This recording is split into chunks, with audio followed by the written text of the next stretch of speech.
Hello and welcome to another edition of the Desert Mountain Podcast. My name is Kim Atkinson and I'm joined by a very special guest, Mr. Barry Conzer. Barry, welcome. Well, thank you. It's a pleasure to be here, Kim. Thanks for having me. This is a big deal because you had a really big week last week, and I know you're a very humble guy, but this is exciting because I saw on the leaderboard a name at the very top, and it was yours for the Senior Club Championship. Well, I did. I was able to play well that first day on Wednesday in the Senior Club Championship. Shot 3 under par at Geronimo, and we had some bad weather coming. We knew it coming in, so made the best out of it. Played a really solid round, and of course, it snowed the next day, so it ended up being a pretty short event. So I was fortunate. I played well the first day. It worked out. That is amazing. We had a lot of activity with that snow, but I think Michael and I, as we would like to say about our very special Desert Mountain snow, the one thing we like the best about it is it melts. Goes away quick. So very good. So another reason why we have you on our podcast today is to talk a little bit about your background as a real estate agent. And another great thing that happened last week is you closed on a home in the mountain. And we are also talking real estate this week as it relates to the Cochise restoration project. So a lot of things to unpack and understand. And so back up a little bit, if you could, your background in real estate. You're with the Russ Lyon Agency, which is a partner with the club, and tell us a little bit how long you've been with them. I've been with Sotheby's here on the mountain since 2015. I have a previous real estate background. I started in mortgage banking in the early 90s and then morphed into residential real estate in the early 2000s. And then Jack O'Keefe gave me the opportunity to come on with the staff here at Desert Mountain in 2015, which I jumped all over. It was a great opportunity. It was a good transition for me. I've had a history at the mountain since the early 1990s. I was a touring pro that I played out of here for many, many years, and had a wonderful opportunity there at Lyle Anderson and Dick Highland gave me back in the day. So I've been around the mountain a long time, seen a lot of changes, a lot of things happen, but it's been great to be with the crew down front. First class, our whole team is first class down there. Some very seasoned agents. People really care about their clientele and delivering great products, great services for their clients. And it's been a pleasure to be part of the team. Where are some of the prospective residents, folks that are coming to Desert Mountain? What are some of the things that they're looking for? What are you hearing from them? You know, the amenity package we have here is second to none at Desert Mountain, just compared to the North Scottsdale corridor, which is our competition, whether it be Estancia, Whisper Rock, Maribel, the various courses, DC Ranch, up and down the corridor.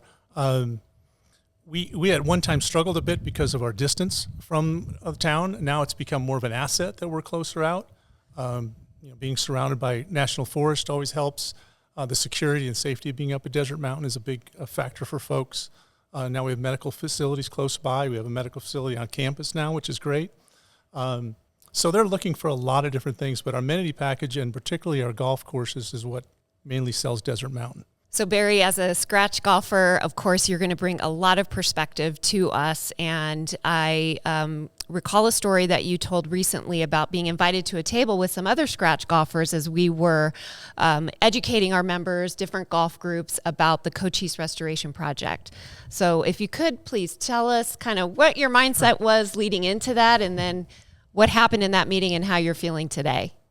Sure, of course. Kind of what happened is, I've been started sort of the Christmas parties and just chat around the mountain, really being on the driving range, putting green, locker rooms, clubhouses, hearing a lot of chatter about what the membership thinks about what is going on here at the club and our initiatives in terms of our infrastructure improvements. And most particularly the one that's right in front of us now is the Cochise restoration. And a lot of us, we had questions. So there was 4 or 5 groups, golf groups that mainly represent the low handicap players, the lower handicap single-digit players here on the mountain, men and women, that had an opine of kind of what should be going on. And I heard a lot of those conversations, and so we were asked. There was 4 of us that were asked to be part of a group to meet with the board and a couple of the members of the staff of management, and sort of have a little round table. And that happened in early January. And it was eye-opening. It was refreshing and eye-opening. We were able to sort of take our group's concerns and interests and talk to these people about, where we thought the direction of the club was. We didn't understand some things, and they couldn't have been more accommodating. They were great about answering our questions. We asked some very difficult questions, and Todd Bone was there and John Lieberger. They were wonderful. And the board members that were there were excellent as well. They listened, and they also kind of explained some things from behind the scenes that we weren't aware of.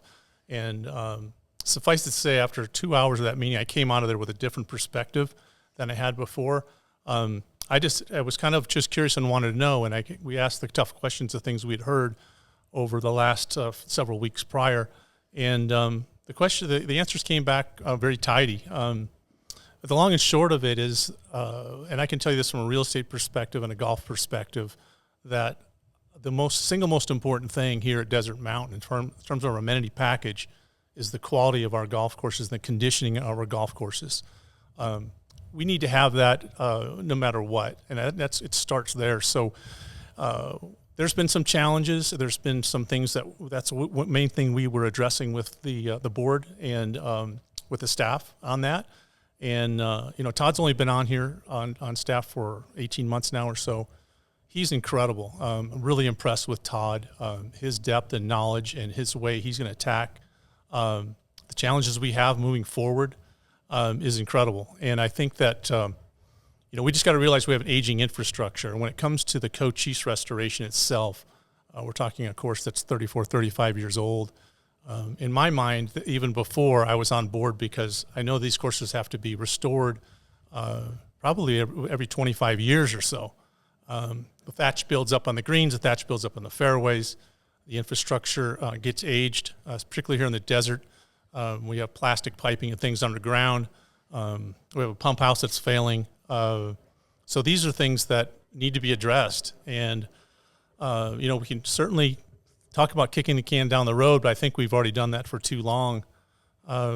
We weren't able to address a lot of these things at our club for so many years, be it economically or just the position the club was in. We've had a great run, as we all know, the last few years, and I can attest to that from our real estate side. I'm guessing the values have doubled in the mountain since then. And also we've had, the turnover in the membership provides us with the new structure, the 165K, and that may go up at some point, but it's enough for the club to operate at a high level and to be able to take on this project in particular without assessing the membership. Right now, all we have to talk about really and address is the Cochise restoration. And I can tell you that, even if you're here for another 5 years or 10 years, would you rather not play a course in great condition as soon as possible, or would you rather play a course that, quite frankly, we know could be a lot better? And besides that, if we lose our pump house, I think we're looking at a real big problem. If we lose our greens, particularly if that happens in the summertime, I think we're looking at a huge cost that could be addressed earlier than that. So I'm a big proponent of it. I was prior to that meeting, even more so now. And I respect everyone's opinion at the club, and I know that others feel differently. But if you're on the fence, that's where my vote is, just so you know. Well, I appreciate that. And there are a lot of opinions, and we have certainly heard from folks who have questions about some of the greens that are moving and that are being proposed. As a golfer, and you look at 9 and 18, for example, how will you be able to play those better based on the plans that you've seen? Well, I think that number 9, I spoke with John Lieberger about this, and him and Todd sat on that green and watched players come in, the average player, and it's a difficult second. It's you've got to hit a high lofted shot. You can't get too close to the green because we know there's that downhill slope. So a lot of people end up having to lay up just to try to hit it on the green in 3 strokes. I think for the playability of the membership, for the bulk of the membership, would be a wise idea to lower it. They're not talking about moving it wholesale. My understanding is it's going to move about 15 to 20 feet and then probably lowered another 10 feet, so it'll be a easier target for people to finish that hole on. Also on number 18 with that back bunker, when you go in the back bunker, you're pretty much up against the rocks back there. So pulling the green forward will give us a deeper bunker to work with there and pull the green a little bit closer to the existing wash. So Barry, we chose this wonderful location, this beautiful home, friend of yours, Mr. Gonzalez, who's been gracious enough to let us hang out on his patio today, to talk about property values and what a restoration of a golf course does for property values and what it maybe could do without that work that's done. And, you know, the saying goes, with rising tide brings up all ships. So how does that resonate with you and the other agents as it relates to this project? Well, I think for the most part, our office is bullish on this restoration. We know that infrastructure has to be reinvested in here on the mountain. We have very good maintenance practices to keep our infrastructure intact, yet at some point you need to reinvest, just like you would a home. We have clients that are buying homes that have been on the mountain for 20, 25, sometimes 30 years, and there's a lot of infrastructure that needs to be addressed there. Usually HVAC units, roofs are big things for us. So we're very familiar with having to coach our clients on putting not only money into restoration, the finishes of the home, but the deferred maintenance items as well. So as that relates to the golf courses, it's the same thing. When we're coaching people to put homes on the market, oftentimes we're asking them to make some of these changes, not just in the finish package, but also in the deferred maintenance items. And when you're addressing a golf course, it's the same way. We could go ahead and practice great maintenance procedures, keep the greens as nice as we can. But I can tell you that Todd's fighting an uphill battle out there right now. We have 4 inches of thatch in the greens on those alone. So when you take a divot, even at Cochise, and you try to repair it, all you're coming up with is grass. So oftentimes they get quite spongy and uneven feeling. I think it also sends a message up and down the Pima corridor that we're willing to step up and invest in our golf courses and to keep them at the very best they can be. Like I said, I believe the top priority for our amenity package at Desert Mountain is have these golf courses be in the greatest condition as possible. I think John Lieber's on board with that. I think Todd Bone is very much on board with that. I know Damon Diorio is on board with that. And certainly if you ask most of the members, they would also agree. So the question is, how do we get there? And sometimes it's not without pain, meaning that we're going to be displaced again here. There would probably be, if this passes in September, some overlapping with Renegade Clubhouse not being quite done yet, and also the tearing down of the driving range and the golf course at Cochise. Yet I would say, why not now? Why not keep going, moving forward, get it behind us? It's not something that the board really wants to do. It's not something that the staff really wants to address. Yet, as stewards of the club, which I believe we are as members, we need to take on these projects, and we need to accept that there's a time frame to do them. A lot of it makes sense. I understand now we're talking about backing up the Geronimo restoration. I've told Geronimo's a couple of years. I've been around. I remember those courses around. It seems like they were built about the same time in '89, but I think Geronimo was just a bit younger. So maybe we can hold off that on another year or two. Yet, we're going to have to address that as well. That's right. And it's just part and parcel, like I said, with being stewards of this property and land. And I also think we need to, as members, not look myopically at certain things and pick and choose our winners and losers. I think we have to have a more holistic overall view and look at all the amenity packages and consider that they all need to be addressed at some point. I can't wait till I can start playing bocce and pickleball when I have time to do those things and use the hiking trails more often. Yet those aren't on my plate now, but I still understand the importance of those for our club moving forward right now and in the future. So I think that we all kind of have to look and have more hats on than just kind of what we experience at the mountain, because there's so many different things to do here. Yet a lot of us, we only focus on one or two things, and that's all that's important to us. But we have beautiful restaurants and clubhouses, and and the Sonoran Clubhouse, our trail system. There's just so many things that we don't all use, yet they're all synergistically important to the success of our club. That's very well said. And the reason you don't have a whole lot of time to do all those things is because you're selling a lot of real estate these days. Well, it's been going very well. Our whole office has done very well, and I in particular, I had a very good week last week. You had club championship week, and then something else happened. Well, we were able to sell a home in Painted Sky for my clients. It was a beautiful Dan Popson built, Michael Christensen designed home on the 13th hole at Apache, and we just were wildly successful. We had 2 open houses, had over 75 people at each open house, which was wonderful to see. It's a new contemporary home. It's only a year and a half old. The finish package was wonderful, and it just struck a chord with the folks that are the buyers that are looking around. And most of the buyers that came in were members of Desert Mountain. People are looking for newer, better product. And, let's face it, we're dealing with a lot of discretionary income here on the mountain. And they're able to execute on these homes if they enjoy it. And we were able to get several bids, and the house ended up trading at $600,000 over asking price. Wow. Which speaks to a home like this and any of the newer structures on the mountain.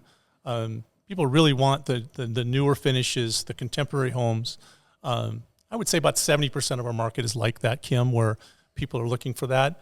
And if you deliver that to the marketplace, it responds favorably. Conversely, the home that my folks purchased was a renovated home in Desert Fairways, and that home traded $2.9 million. Now that's a record sale in Desert Fairways as well. But I can tell you, it was immaculately done remodel. They spared no expense. They tore it right down to the studs, and did a wonderful job with that finished package as well. And again, I think we're at the life cycle of our real estate here on the mountain, that it's a good time for people, if they're considering a renovation, to move forward and move forward confidently, because if you do the right things, you do the right finished packages, and you, again, pick up on those deferred maintenance items, you'll definitely be making a nice investment, and you'll get that back in your home sale. That's a lot of parallel paths that we're talking about. Very much so. It becomes a restoration across the board. Well, so this week we also happen to be pushing our Inside Desert Mountain magazine. So you'll see copies of those around the club and in your homes. They've been mailed. So any goodies in here for our members to look forward to? There's some wonderful homes in there. We have, I mentioned the newer homes in here. We also have some great some Tuscan homes that are beautiful, some of our Southwest traditional homes, or Santa Fe homes that are still in favor with a good portion of the buyers. We have a great agent. We have a lot of great agents at our office at Sotheby's that can coach you through those dynamics of getting your home prepared for sale. And it's a lot of eye candy in the Inside Desert Mountain magazine this week. It's we're seeing. That's true. And some good lifestyle articles as well about whiskey and hiking, maybe not at the same time. Profile on Todd Bones, so you'll get some information there, and a little some classic cars as well. So that was a lot of fun for us to take video and shoot those. So lots of great information. The restoration of the Cochise course has really got kind of center stage right now. Members still have questions, and some information out there that maybe comes back to us. It doesn't always sound like it was when we put it out there, and does happen with things like this. So I will ask, Barry, do you have any insights onto some things maybe that you hear out and about that you can help explain to our membership what some of the facts are behind those things? 9 and 18, we addressed that a little bit. Those are not attached to any other future project. They're simply there in place by the architect to make those holes more playable. And we can put that one to rest, hopefully. Others that you might want to touch on for us. Well, I think that, our club does a really good job with communications. I believe that, not everyone attends the coffee talks and the presentations we have, but I think that's an important element to understand that the club is trying to reach out to its members and let us know what they're doing. And I know it's not always time convenient in that, but we do have these podcasts and things to assess on your own time. And also a lot of these coffee talk presentations, I know that they're also capable to take a look at those as well. But I think that what the opportunity that we had as this representing the, if you will, the lower handicap players and meeting with the board and the staff is just to get a firsthand look at, the decisions they have to make and the challenges they face. And, overall, the thing that I noticed more than anything else is on these comments that Kim's talking about is that there's a little bit of an us versus them mentality. And we kind of felt that going in when we came to present to the board our concerns. When I came out of there, what I realized is there is no us versus them. It's just us. It's our board. It's our membership. It's our staff, which we have a phenomenal staff here at Desert Mountain, which we're all aware of, and we're all on the same page. And I think that the management, they've been given a directive, if you will, to make this the finest club in North America. And we've tasked Damon and his crew with doing that. And they're simply executing that plan. And that if we want to go a different direction and we want to stay status quo, which I am not for in any way, shape, or form, that's a whole different discussion. But if we do want to be the finest club in North America, I think Damon's doing a great job of executing that plan. I think our board's doing an excellent job of executing that plan. And I think we need to give them a bit more faith. Having said that, we had some challenges with Renegade, and we all agreed that there were some mistakes made there at Renegade. I, for one, liked the tough white greens that they made, but I also understood that made it a lot harder for our average golfers to play, and realized that was a mistake. Well, we're addressing that now. We're changing some of those greens that were issues. We've already made some of those changes. The bent grass was a very sophisticated surface, really tough to hit off of. Those pitch shots around the green were very difficult. That's been changed now. And it took a while to execute all that and get that done. Now that's not close. We're close to being done, but we have a clubhouse to take care of as well. But mistakes were made. The club can make mistakes. It's okay. But we can't simply try to, let's teach them a lesson and vote this down. And really, I think what we're doing is hurting ourselves and shooting ourselves in the foot, because this is a project that needs to be taken care of. We've kicked the can down the road for far too long. I think it's 5 to 7 years overdue, to be honest. And I say we just tackle it and bite the bullet, get it done. Thank you, Barry. Appreciate all of those comments very much. Sure. I will help clarify on that statement that you made about becoming the finest golf and recreational lifestyle community in North America. Not that I don't know it by heart, but it is not about a ranking. It's not about a number one and seeing if we can get in front of congressional. It's all about being the best we can be, and all the things that you do as a club to become the finest golf club in North America. So we are proud of all the things that are occurring to get us there.